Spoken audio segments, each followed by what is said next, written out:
Sergio Perez has quickly become McLaren's favorite driver, sponsorship drama as Max's sponsors speak out, and Daniel's seat is under question as Liam is likely to take his seat. Do consider subscribing. Now let's get straight into the latest F1 news. Bruno Famin has refuted the suggestion that he and Flavio Briatore weren't getting along at Alpine, but admits he and the Italian have a differing approach. Famin had been in charge of Alpine for the past 12 months, having succeeded Otmar Safnauer following his departure, but will now make way for new team boss Oliver Oakes. Famin's tenure as team boss had been called into question in recent weeks, following changes being made by Group Renault CEO Luca De Meo, which saw the return of former Benetton Renault team boss Flavio Briatore. Briatore, who delivered the Enstone team its drivers' titles in 1994 and 1995 with Michael Schumacher, and later with Fernando Alonso in 2005 and 2006, was ostensibly not brought in to undermine Famin's authority, but with major changes going on in the structure of the team and its relationship with the power unit factory of Renault at Viry-Châtillon, Famin will step back from F1 in order to head up the proposed transformation of Viry from an F1 power unit factory into a technology center for the broader Renault group. Speaking on the Beyond the Grid podcast following the news, Famin said his own personal circumstances pale into insignificance in light of the news affecting Viry and the likely change of Alpine into a customer engine team from 2026. The major event of the week is not my position or the team principal position at Alpine, it is the potential change of power unit. This one has a real huge impact on hundreds of people, and even on the nature of the project, because we see that there are different models now in how the manufacturers are involved in Formula One, he said. We see it with Ford, with Audi, and yeah, we can think about changing the model, but the impact on the people, on the staff, is huge. That's really the most important topic. My personal case is not a big issue, to be frank. While it might be easy to assume he and Briatore hadn't gelled as the 74-year-old came into the fold with the intent of making recommendations to De Meo, Famin said it was the opposite, but admitted he and Briatore have different approaches to management. There are two things mainly. The first one is, for several weeks we've had Flavio Briatore as executive advisor to the CEO. He has his own way and his own goal. Everything, he said. In the few weeks I have worked with him, I haven't got any major problem, any problem at all even. But I don't think we have really the same approach, and it will be clearer for everybody, internally and externally, if we clarify the governance of the team. With transformation in the air at Viry, a move that has been greeted with dismay by the employees, Famin said it was important for someone to take charge of those changes.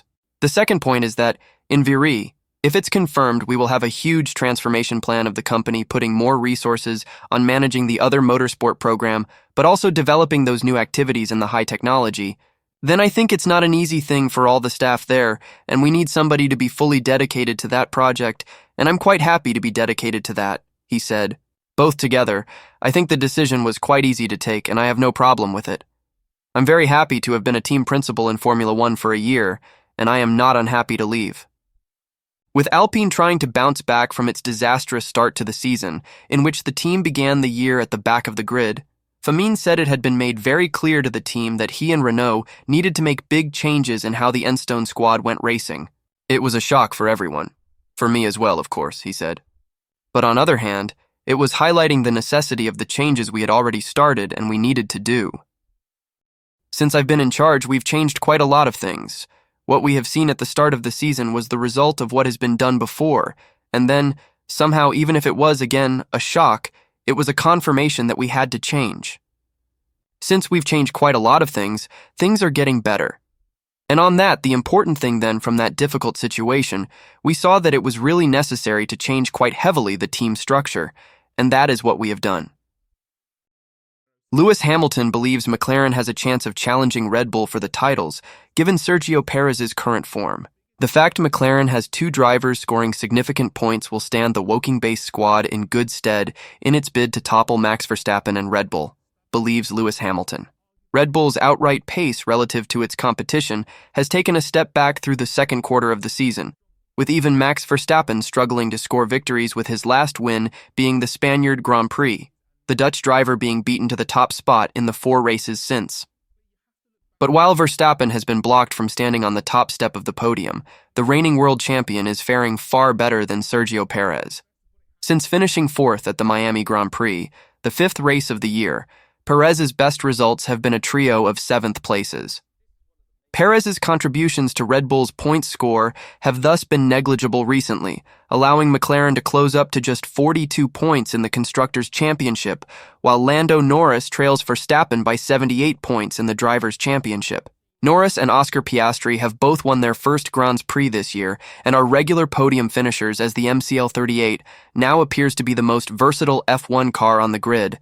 And Hamilton believes the duo can pose a threat to the hamstrung Red Bull team unless Perez can become a regular scorer again. "I don't know," he said when asked for his thoughts on McLaren's chances against Red Bull, especially with Norris being 78 points down. "I mean, it's been a minute since I was fighting for the championship. But I think there was a time I was here where I was 40 or something points behind. 70 is a big number when you're against a car that is probably very, very close to a 100% record. It may have dropped down slightly in one of the races when Max's engine stopped, in Australia. But otherwise, they're a very, very highly performing team. So I mean, it is not impossible, but it is a huge, challenging task, but absolutely not impossible. They've got two very strong drivers that are able to compete against, ultimately currently in the championship, one car that's really up there doing a lot of the points scoring on the other side. So they've got something they can work with there for sure." Hamilton's sentiment echoes the thoughts of McLaren's CEO Zak Brown, who believes the Mexican driver holds the key to this year's titles, depending on how well he performs in the second half of the championship. "It's going to be tough," Brown said in an interview with the BBC, speaking about the prospects for McLaren to win their first title since 1998. "I think it's going to come down to the last race. There's not much between the cars. It's going to come down to how does Sergio Perez perform. If he can perform as he's capable of performing, it's going to be a hard fight. If he continues to perform as he has this year, we have a pretty good chance because we have two drivers constantly performing at the front." Nico Rosberg recalled how he and former Mercedes strategy chief James Vows ended up referring to each other by surname only. Rosberg was there at the start for Mercedes upon their return to the Formula One grid in 2010, partnering German icon and seven-time world champion Michael Schumacher for the following 3 seasons, ahead of Lewis Hamilton's arrival in the Mercedes dominance era, which yielded 8 consecutive constructors' titles and 7 drivers' crowns from 2014-21. Rosberg raced with Mercedes from 2010-16, retiring off the back of winning the 2016 World Championship, but one accolade he could never achieve was getting Vows, the former Mercedes strategy chief and now Williams team principal, to call him by his first name. While on Sky F1 commentary duties, Rosberg began, "I have a lot of respect for James. He was our strategist at the time, had a big role at Mercedes in all the years." At that point, former F1 racer and Mercedes simulator driver Anthony Davidson interrupted with, "You're calling him James now, are you? Not just Vowels?" "That shows how long ago that was. His name's is Vowels," Rosberg replied. "Because he always just used to refer to you as Rosberg, didn't he, in all of the meetings?" Davidson responded with. At that point, Rosberg would explain the meaning behind this conversation that had started between he and Davidson, stating that throughout his time at Mercedes, Vowles would never refer to him by his first name, only surname. With this being the case even when Rosberg was in the room, it became something of a running joke between the duo that they only used each other's surnames. "Yes, when I first arrived at the team, it was always Rosberg. I was sitting at the table. Rosberg," he explained. "But I'm like, actually, I'm Nico. Rosberg." So from then on, he was called Vowles for me. So we would say, "Hey, Vowles." Throughout all the years, he was Vowles. Vowles would leave Mercedes to take up the Williams team principal role ahead of the 2023 season, with the team now preparing to welcome Carlos Sainz to their driver lineup for F1 2025, the Spaniard penning a multi-year deal as he prepares to depart Ferrari. With Red Bull closing in on a rival sponsorship deal, the Max Verstappen factor prompted Heineken to rip up their internal policy and go in for the steal. Formula One is enjoying an unprecedented boom period in popularity, which comes with the benefit of potential sponsors clamoring to get their name involved by association with teams and drivers, with Heineken now sharing their story, which resulted in a hijacked Red Bull deal and Verstappen as an ambassador. Heineken CCO Bram Westenbrink, speaking during Viaplay's Off the Beaten Track documentary, explained that a personal sponsorship with Verstappen, who became an ambassador for their 0.0 arm from 2023, went against their normal approach to sponsorships. What we normally do is only sponsor competitions like the Champions League or F1, said Westenbrink. But in the situation of Max, we were looking for an ambassador for 0.0. But what's also really important, Max is always extremely clear. You always know what he stands for, so it all came together, and that's why we said, okay, this is the reason why we should change our internal policy and go for a sponsorship with Max. But Heineken had a major incentive to shift their policy and seal this deal, as they found out that Red Bull were in really serious discussions with a rival of Heineken over an alliance. Knowing that would cut off their access to Verstappen, Heineken had to act fast. Red Bull was talking with a competitor of ours, Westenbrink confirmed, but when we heard it was really serious, we said, this cannot happen. Because if a competitor closes a deal with Red Bull, we cannot have a deal with Max. We basically had to act in a weekend, extremely fast, and normally these things take very long. And act they did, with Verstappen's manager Raymond Vermeulen saying the next step was to ensure all the puzzle pieces fitted together. But then you have to go to put the puzzle together, he said, with Red Bull Racing's interest, Heineken's interest, and of course the interest of Max, to broker a deal that everyone is happy with. The deal ultimately came to fruition, Heineken seeing off that rival threat, but Vermeulen was giving nothing away when it came to how much it cost Heineken to get Verstappen's signature on the dotted line. No, said Vermeulen, when asked if he would reveal the finances behind the deal. We agreed, and that's not only with Heineken, any other partnership, we don't disclose any numbers. But I can assure you it's market value conditions. I think it's a good deal for everyone involved. Everything what we do is market value conditions. Westenbrink was also remaining tight-lipped on the money involved, but joked that whenever Vermeulen calls, he always tells him first that it better not be about more money. I will, of course, not tell you exactly how much we are paying, he said. To work with Raymond. Raymond, of course, has a reputation. But I must say, I work extremely well with him. But if Raymond calls, I will first WhatsApp him. I don't hope it's going to cost more money because it's enough now, smiles. But in securing the three-time world champion Verstappen and current F1 2024 championship leader as an ambassador, it is money well spent for Heineken. Daniel Ricciardo is battling to secure his Formula One future with a Red Bull team, but it is obvious Liam Lawson will take his V-carb seat. That is the opinion of current Formula 2 title contender and McLaren junior Gabriel Bordalo, a driver reportedly on the radar of Mattia Binotto, to join the F1 2025 grid with Sauber to become Audi from 2026.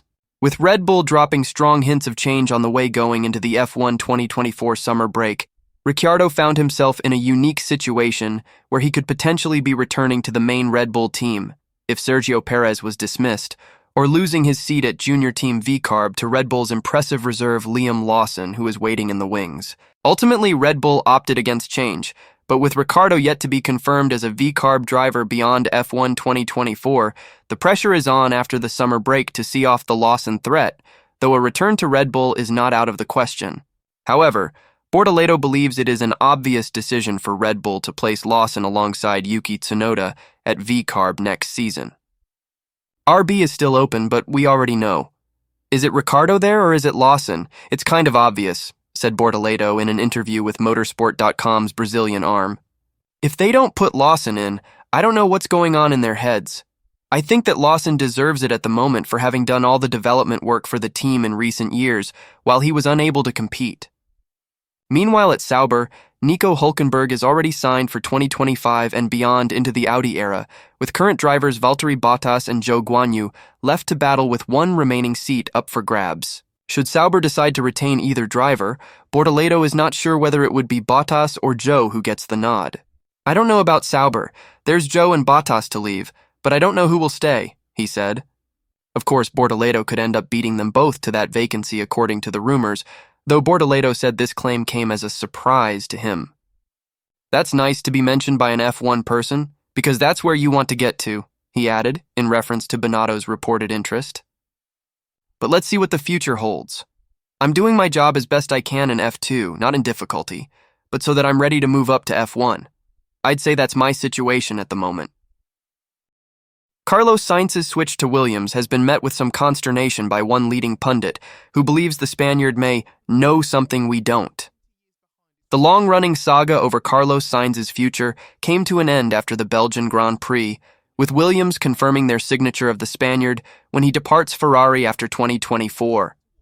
On the face of it, the switch from Ferrari to Williams will come with different expectations for Sainz. With the Scuderia, the Spaniard could score the occasional race victory, with podiums never far out of reach, even if an outright bid for the World Championship has remained elusive. But at Williams, even podiums are, at present, a step too far for the team's current level of competitiveness, as the team fights its way off the back of the grid to join F1's midfield.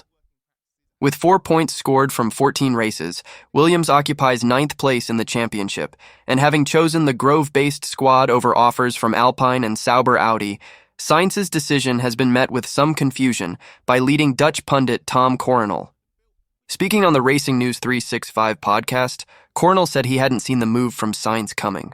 "I still have the feeling that he thinks, it can't get worse there," Coronel said of the decision to move to Williams. "It can only get better, and then you can really mean something to the team." Of course, we have to remember that the back end is the same as Mercedes and McLaren, so there should be some potential in that car. But Coronel highlighted a glaring issue for consideration, this being that Williams' facilities are still significantly behind the likes of Ferrari, Mercedes, Red Bull, McLaren, and Aston Martin. Coronel therefore believes Sainz must know something is afoot to have been convinced to make the switch. "The Williams facilities are, of course, a bit outdated," Coronel said. "If you then compare Aston Martin and Williams, you really have a state-of-the-art factory, with all the high-tech technology there, and on the other hand, the very oldest. That difference is just too big. There must be something he knows that we don't. That tells me why he signed there. Audi, currently Sauber, can always be in the future. It's about now, and now, Audi is the worst team and not Williams."